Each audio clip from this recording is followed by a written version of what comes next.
বিয়ে করেছো? হ্যাঁ, তোমার জন্য কি আজীবন বসে থাকবো? ভালো করেছো। বিয়ে তো করারই ছিল। একটা ছবি দিতে পারো? কিসের ছবি? ওই মানুষটা, যে মানুষটার সাথে বিয়ে হয়েছে। না না, তোমার নজর লেগে যাবে। না না না, আমি নজর লাগাবো না, একবার দেখেই ডিলিট করে দিব। না, আমার তোমার উপর ভরসা নেই। আমি ওর উপর কারো নজর লাগতে দেই না। তোমাকে আমার কসম, যদি আমাকে কোনোদিন ভালোবেসে থাকো তাহলে তার ছবি দাও। যে আখি জলে ওরে মন প্রেমের ব্যথায় বুকের খাতায় এইটা তো আমার ছবি।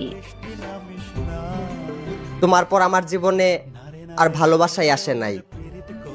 তারপরও মুখে এত হাসি নিয়ে ঘুরো।